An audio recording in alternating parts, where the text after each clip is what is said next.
everyone, it's Jamie, and when you're watching this, it might even be May, but I'm filming this the day after my 18th birthday. Woo, I'm an adult now. And I figured why not do the drunk book tag for this.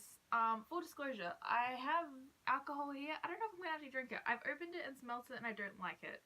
It's Pinot Noir Chardonnay, which I don't know. There's like, I might drink it at some point in this video when I'm getting like really fired up about something, but it doesn't smell nice. I don't think I'm gonna like it, so odds are I will literally just throw it out because I don't know anyone who wants friggin' Pinot Noir Chardonnay.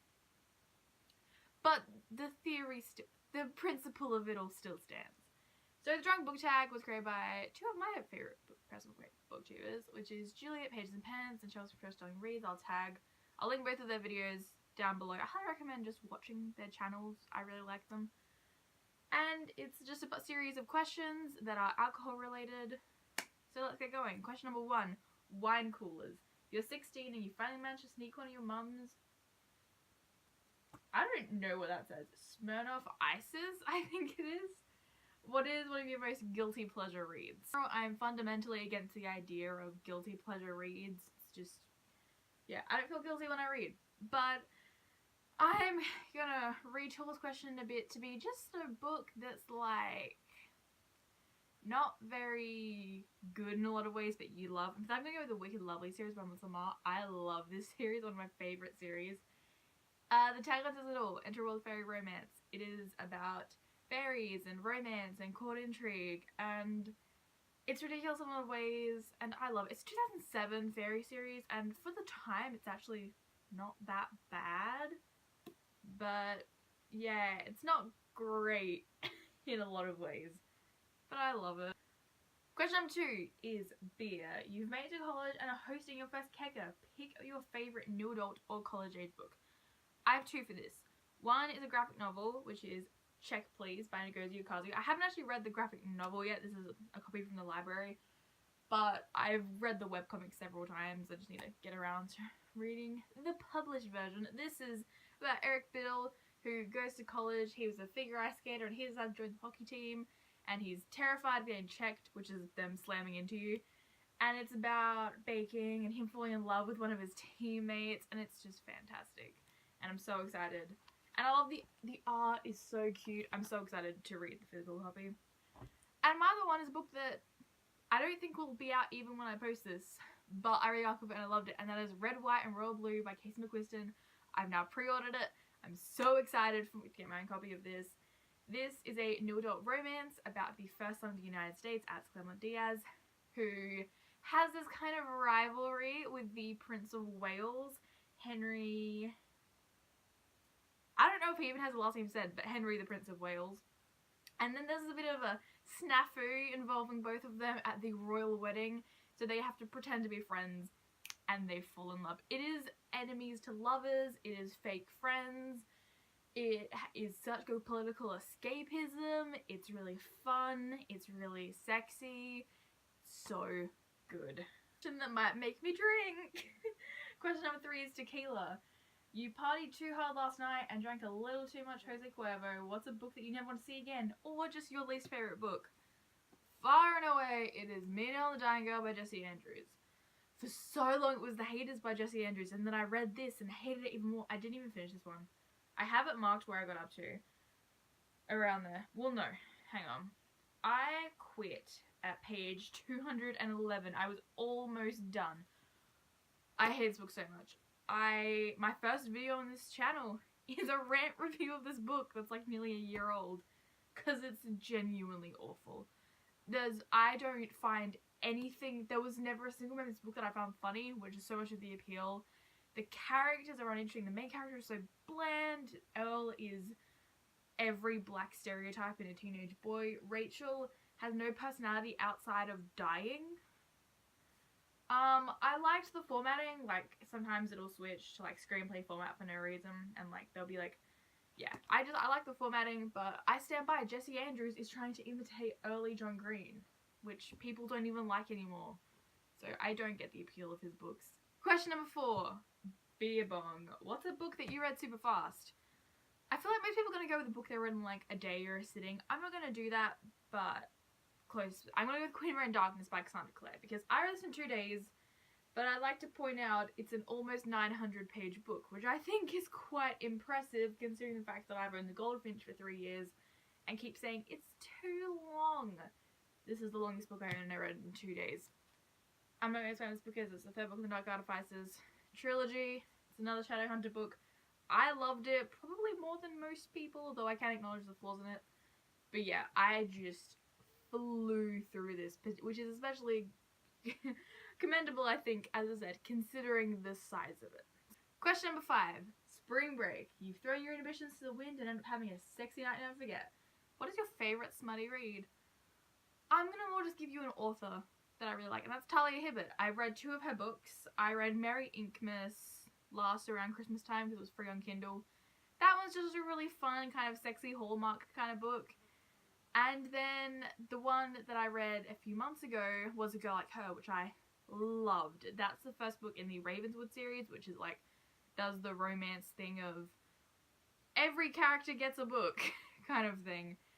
And they're just so good. They're so fun, they're so sexy. They, I think, always feature black female protagonists.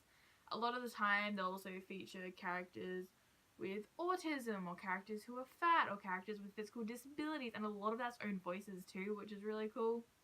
The sex scenes are really fun, the characters are really likable all the time, and yeah, I love them.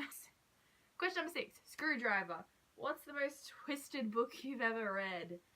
I gotta go with Never Contented Things by Sarah Porter. A book which, last I checked, has an average of 2.97 on Goodreads. Which proves that there are lots of people who don't like it. I loved it. I get 4.5 out of 5 stars. It's my favourite book of March. But I get why people don't like it. This is a very twisted book. It's about foster siblings who have a very weird relationship and the way that fairies fuck with their lives, basically. But the fairies are not the focus. It is very much so the fucked up relationship with these foster siblings, as well as a friend of theirs called Lexi and her kind of witnessing it and trying to help them and stuff. It's very twisted. Lots of weird incesty stuff, lots of violent stuff, lots of weird imagery, and the fairies are really twisted. 7. Long Island Iced Tea, the melting pot of alcoholic beverages. What is one of your favourite diverse reads? I'm probably going to do a whole separate video on this because I love my diverse reads, but let's just bring out the old laptop and just read off this list I have, because I have a lot. Leave in the offbeat, the upside down unquieted, the 2 of the boys loved before, everything leads to you, when Duke will mirror issue, the rest of us just live here. I was born for this, radio science, if I was a girl, Arian, Startle, and Dante discovered the universe. The Foxhole Court, on the come up, the hate you give, Queens of Geek, the sun is also a star, 6 of Crows, the Diviners, the Dark Artifices, Summer of Salt, God's Paper and Fire, Trail of Apollo, Magnus Chase, Carry On, Toil and Trouble, Young Avengers, Animorphs, Timekeeper, Red, White, and Royal Blue. 8. Sex on the Beach, a drink that's great in theory but wasn't exactly always cracked up to be. What book just didn't love the hype? Controversial opinion time, The Female of the Species by Mindy McGuinness. I read this right after my friend did, last year I think it was, because she was reading it and she had very mixed thoughts on it, and she wanted my opinion, so I read it after her. And we both came to the conclusion that we didn't really like it. We liked the concept. We both like books that tackle feminist topics. We really liked the idea of it tackling rape culture. We just thought it did it very poorly. We both agreed. We really loved the scene in the assembly hall, which, for those of you who haven't read it, I mean, this plot of the book is basically girl learns to kill people because sister was raped. And there's a lot of stuff around that, but there is one scene in the book that we thought was fantastic. That scene was 5 out of 5 stars, and it's in which a bunch of the main girls arrive late to an assembly and are sitting in the front row. There's 5 of them. And there's a police officer talking to everyone about rape, basically. And he says something like 1 in 5 girls gets raped. So, for example, these 5 girls in the front row, one of them will likely get raped. And some dickhead in the back says, hope it's Branley, or the popular girl. He basically says, oh, I hope it's her. And then the cop says, is she the hot one? And he's like, well, it's good that you think that because one of you boys is probably the one who's going to rape her. And we thought that scene was fantastic in every way. The rest of the book falls completely flat, though. The characters aren't characters, they're caricatures. Which means the relationships also don't work. The guy's perspective was both unnecessary and didn't add anything, like, at all. He didn't really, it seemed like his role was to go, guys can change, not all guys are like this, but that doesn't really happen. And I think the biggest fault of the book is that it doesn't accurately portray rape or rape culture, which I think is awful because that's the point of the book. I am much harsher on books in terms of diversity and representation when they are purposely trying to put in a message. I'm gonna criticize the shit out of that, and this book is terrible in that aspect. All the rapists in this book are either creepy old men who live alone in their houses, or it's gangs of 20-year-olds who are just sort of skulking around parties trying to rape vulnerable teenage girls. There's no rapist in this book that's just a normal guy, which is what the vast majority of rapists are, so it made no sense. And the fact that it's meant to be this fantastic critique of rape culture, in order to do that, you need to accurately portray rape culture, which it doesn't do. And the ending is such a fucking cop-out, and it doesn't help that I've read so many better books on rape culture. For examples, Summer of Assault by Katrina Leno is a fantastic book about rape culture and toxic masculinity. Girl Made of Stars is one of the best books I've ever read, but also probably the best portrayal of rape culture and sexual assault I've ever read in my entire life. Both of those books, I think, tackle this topic far better and with far more delicacy than The Female of the Species. Editing Jamie here with a quick note I forgot to add about Female of the Species. The book cannot decide whether it likes Branley or not. It cannot decide whether she is a good person who is being given a lot of shit by the town, or if she is just a horrible slut who needs to be punished. Because there are some scenes where it's like there's a scene where she helps Alex help PK, and it's great, but then she's also a slut who's trying to steal Alex's boyfriend from her. And yeah, the book never comes to a conclusion on whether Branley's like a good person or not. I don't get what anyone saw in it. I think it's written fine, I guess, but I think it's a book with poorly developed characters that doesn't understand the topic it's trying to tackle. So, you know what? Let's drink. Yep. First drink in my entire life is because Female Species infuriate me so much. Cheers, lads.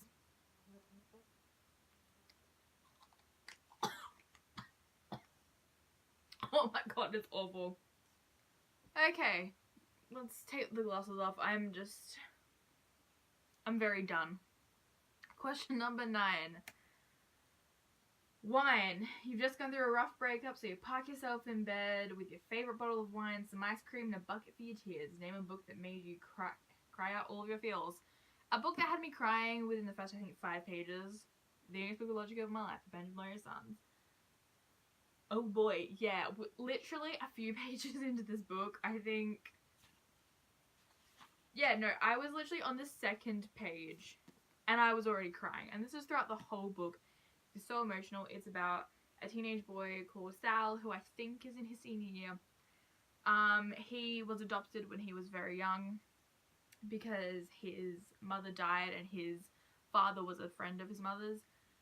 And he basically, in his senior year, starts to deal with some really massive anger management kind of issues. And this book talks a lot about his relationship with his 2 friends, particularly his best friend Sam, and his relationship with his dad. But the heart of this book is mothers, basically. It's Sal and his relationship with his deceased mother. It's Sam and her relationship with her mother. It's Fido and his relationship with his mother.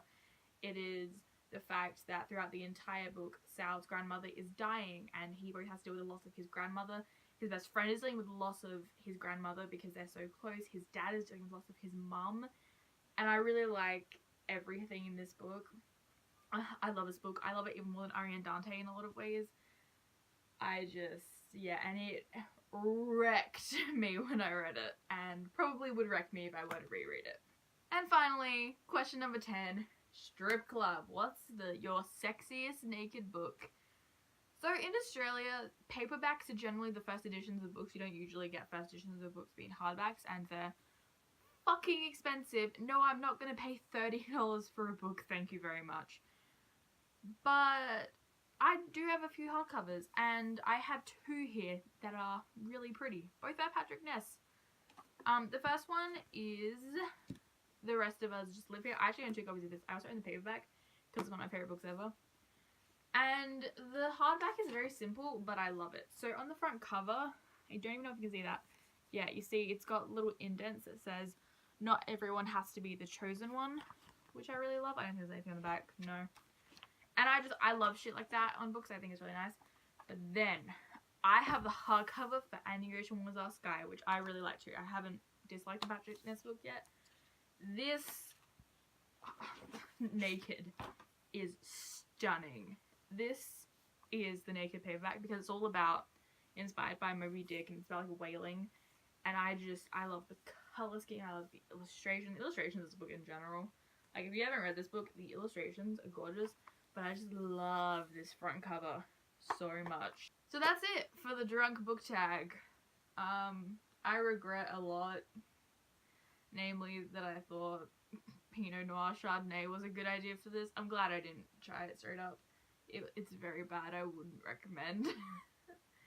But yeah, that's the tag. I don't have anyone to tag. I don't know who would want to do this. So if you want to do it, I guess I would tag you then. But comment down below your answer to these questions. Do you disagree with me? Do you agree with me? Comment anything down below as long as it's not mean. Like this video if you liked it. Subscribe if you want more videos every Sunday-ish. And I hope to see you next Sunday. Bye.